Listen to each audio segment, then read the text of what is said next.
22. He'll look to pass. Quick throw. Nice. Slant caught by Chase. Runs to the 30. Nice. Breaks out of the pass.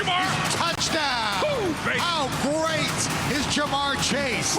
82 yards to the house. Keyshawn, J. Will, and Max is presented by Progressive Insurance. All guests on the Goodyear Hotline. And we are asking on the Dr. Pepper Twitter feed, who is the best team in the AFC? Yes, Jay, I know you think the Bills. I've been on the Bills. You looked. I saw Bills. It was written all over your face. Could it be the Cincinnati Bengals? Because they had the biggest upset week 7 with a shellacking of the Ravens at Baltimore. I know. And Joe Burrow. That dude, all he does is win. They were winning last year until he got hurt. All he does is win. All right. What do you think about the Bengals' upset win and the way they won, Key? Yeah, it was impressive. They went in. I didn't think they would go into Baltimore and win. I mean, I just didn't. Baltimore owned them, but every now and then a team has its day and its chance, and they went in Baltimore and took care of business. Offensive side of the ball played well. Defensive side of the ball played well. Obviously, Joe Burrow, Jamar Chase dominated in passing game. Joe Mixon added some umph in the running game. I mean, they're a good football team. Baltimore didn't just, for whatever reason, Baltimore didn't have a good day. They really did not. Martindale, the defensive coordinator, didn't have any answers. They left Humphreys out on the island from time to time. Mm-hmm. Cincinnati, you got to tip your hat off to them. Are they legit? It's almost like a Cleveland Brown team a year ago. We're waiting still. We're just kind of waiting to see if they're going to bingle it as with a better quarterback, though. Wouldn't you say with a better quarterback than the Browns? Like, yes. I'll take Joe Burrow right now over Baker Mayfield. Yeah, of course he's a better quarterback than Baker Mayfield, but the Browns gave us this hope last year that they were going to be good, and they stayed with it because everybody was still waiting for the Browns to Brown. Now everybody's waiting for the Bengals to bingle. That's the reality of it because they've been so bad for so long. Jay, Evan just got my ear. They were 2-6 with Burrow last year. I just remember them winning a couple games. But anyway, what do you mean? What happened? Because I said, hey, they were winning with Joe Burrow. All he does is win. They were 2-6 with him. I missed that. Went right over my head. He was having a pretty good year though when he got hurt. Yeah, really good. Sorry. Go ahead, Jay. What do you think of the Bengals? I think the Bengals are legit. I still think there's a lot more to determine about where they could be, about what their ceiling is. But I give their defense credit last night too. Now, granted, Baltimore, outside of Lamar Jackson, when you only have 29 rushing yards, that speaks volumes about where you are. They've had a ton of injuries. But these are the games that last year they got the best. The Cincinnati Bengals would have lost. AJ, right? They got the best roster running backs from 10 years ago, though. Yeah, no doubt. No doubt. Hey, go ahead, Jay. But them dudes, if they had those dudes 4 years ago, 8 years ago, I hear you. They'd be the depletion of injuries. Best running back ever.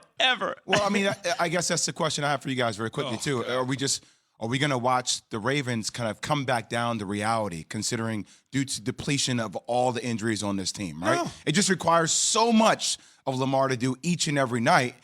Granted, he's been an MVP conversation, but it seems like it's a daunting task for them. Remember I said last week, though, you could have a stinker? That's what everybody was saying. I said last week that the Baltimore Ravens was rolling. And we were good. Oh, Lamar, they're going to do it. I said, man, but there's a stinker coming. And we start looking at the schedule.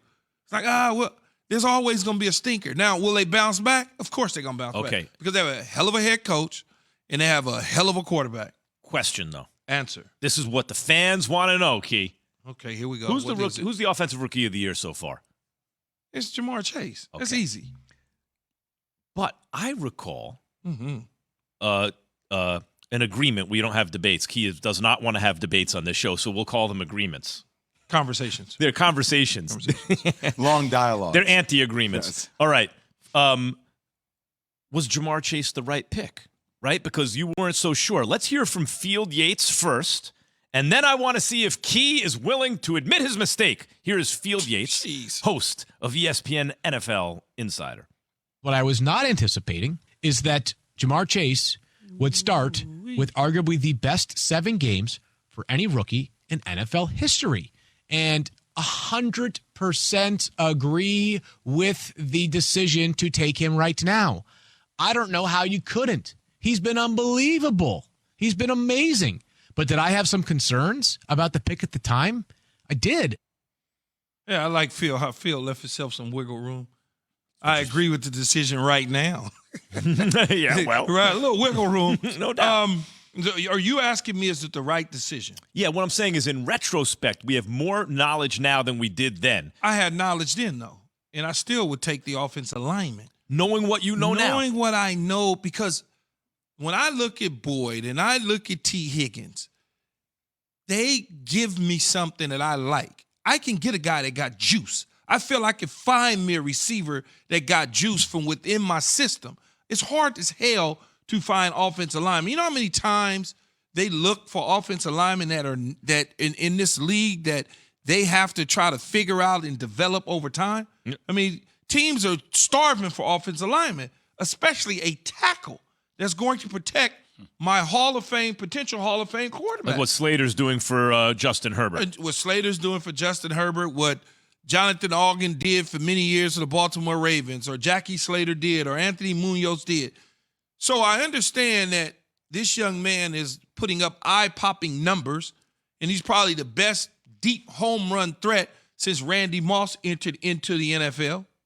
You know, yes, I get all of that. But me personally, when we talk about a position that I played, my nephew went in the second round. He was NFL Offensive Player of the Year 2 years ago. What about that, Jay? When I get the football to a playmaker, they're going to deliver. So it's like, I get it. I understand it. It looks ooh-wee, but an offensive lineman that can protect my quarterback for the next 15 years is a little more valuable to me. Jay, what about that? What he is talking about is value in the draft. Like, you can get very successhere wideouts later in the draft. It's much harder to find ready-made tackles early in the draft.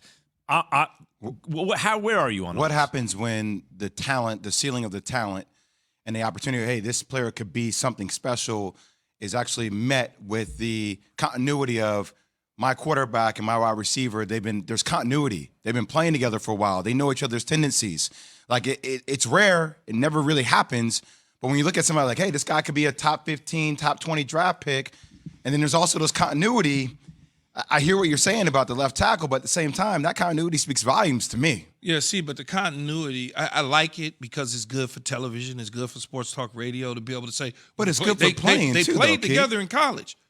Doesn't matter. He didn't play with T. Higgins at LSU, and they balled out as rookies together. I was a rookie. I didn't play with Neil O'Donnell. Randy Moss didn't play with Randall Cunningham. I understand. So, but that doesn't mean that the other one's wrong either, right? Well, as you would say, two things could be right or whatever. Oh, come on. You had it this morning. No, I'm not. But it's They're not mutually exclusive. Yes. Well, that too. But it's like people use that and say, well, they played together in college. Duh. But it doesn't. But wait, Key, there's a bigger thing here. Ago. Wait, Key, Jay, there's a bigger thing here, which is, I'm with you, like, I don't know. To me, it seems like it would help in college, but if you tell me, no, they would ball, that there are plenty of combinations that didn't play. Right.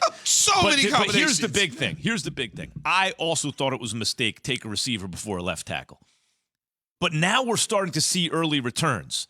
If you have potentially Joe Montana and Jerry Rice, right? Like, they're putting up, as a rookie, as a second-year player who didn't play a lot because he got hurt, and a rookie, they're killing the game. So now I have to step back. A guy who actually didn't even play college football last year. Mm-hmm. Right, exactly. So now I got to step back and just say, you know what? I thought they should have done something else, but the returns are the returns. I was wrong. Yeah, I still would have taken left tackle. I like the kid. The kid is great, but I want a left tackle. Yeah, each their own. I am reminded of a Happy Days episode where the Fonz couldn't say he was wrong. Remember, he was like, I was roo. But I'm not wrong, man. We're asking it Key, Jay, and Max on Twitter. Who's the best team in the AFC? Be a part of KJM Nation on the Dr. Pepper Twitter feed or call in line 888-SAY-ESPN. It's 888-729-3776. ESPN Nation's presented by Dr. Pepper. College football's back, and so are the fans. Return to glory with Fansville by Dr. Pepper, the one fans deserve. We're asking that because the Kansas City Chiefs are not running away with the AFC this year. We'll tell you how they can turn it around. That's after Key has this from Indeed. When you have your own business, you basically have to do everything. That includes hiring, which can become a second job.